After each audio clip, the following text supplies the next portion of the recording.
Bonjour à tous, bienvenue dans notre première émission de Lundi Média. On en entend de plus en plus parler pour ses valeurs et les activités qu'il propose. Je veux bien sûr parler du scoutisme. Qu'il soit éclaireur, éclaireuse, scout ou guide, qu'il soit laïque, protestant, musulman ou catholique, de France ou d'Europe, ils sont plus de 140 000 en France aujourd'hui.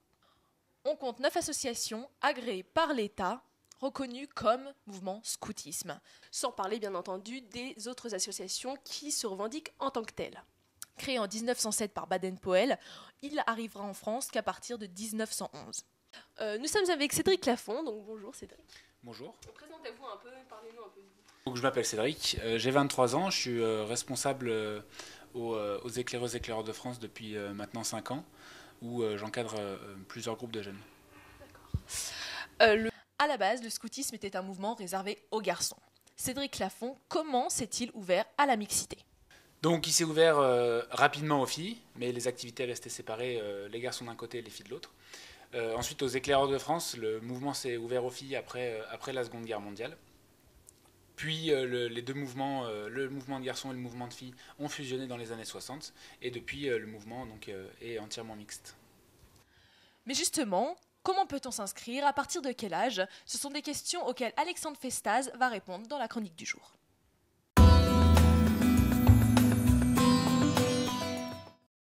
Bonjour à toutes et à tous. Alors, comment fait-on pour rentrer dans les scouts aujourd'hui ? Il suffit tout simplement de trouver le local le plus proche de chez vous.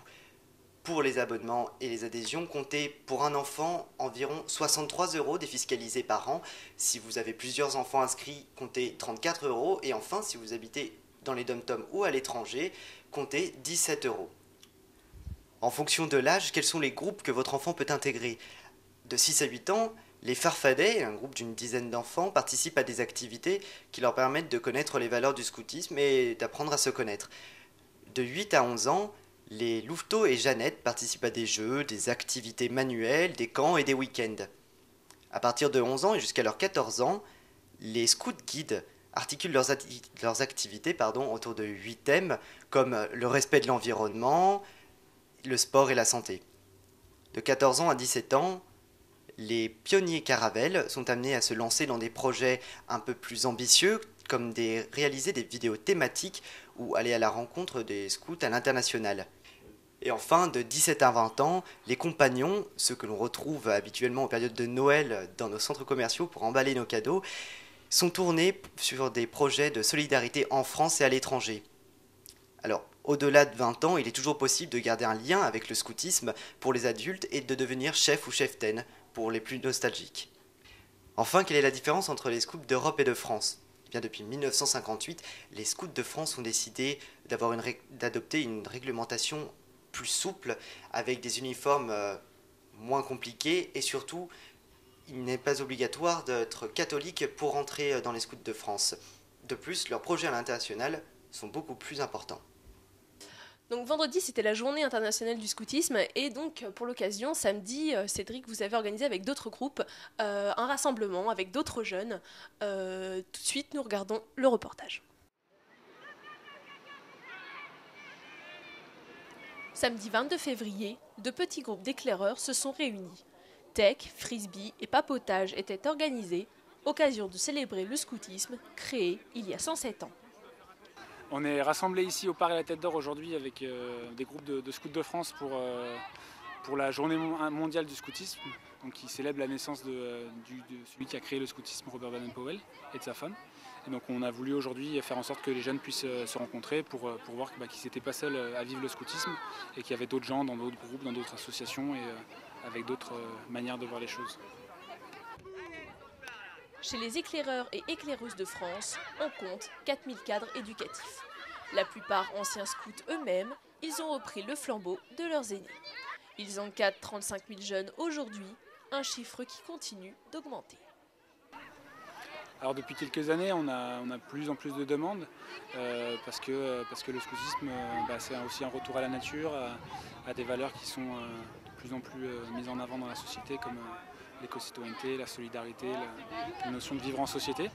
Donc il y a de plus en plus de monde, notamment on a beaucoup de demandes au niveau des louveteaux, donc les 8-11 ans, 8-12 ans selon les associations.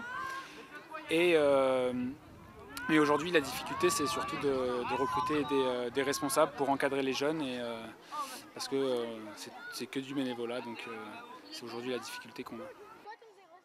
Loin du cliché du scout à la campagne, le scoutisme se développe de plus en plus en ville.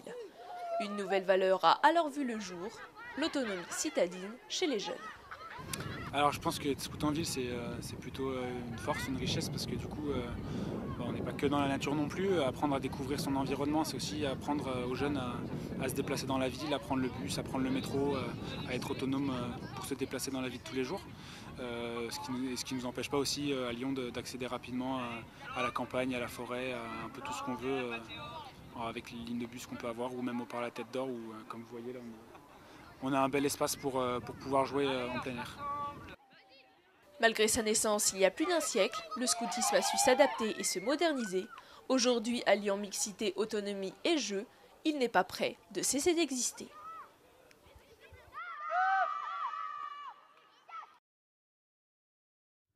Mais justement, Cédric, vous avez dit dans le reportage que être scout en ville, c'était mieux. Mais si moi je suis parent, par exemple, j'ai envie d'inscrire mon enfant, quelles activités vous pouvez me proposer?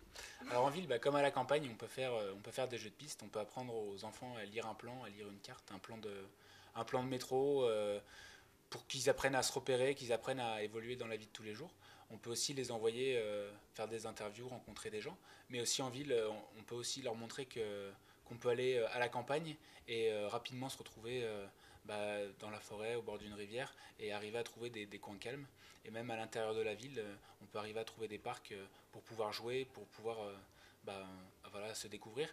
Et du coup, c'est aussi intéressant de montrer aux jeunes que la ville, c'est pas que du béton ou le métro et tout ça, mais c'est aussi des endroits et des espaces de verdure pour pouvoir profiter quand on a du temps libre. Le cliché que pensent la plupart des gens, c'est bien que le scoutisme, c'est catholique. Est-ce que c'est vrai?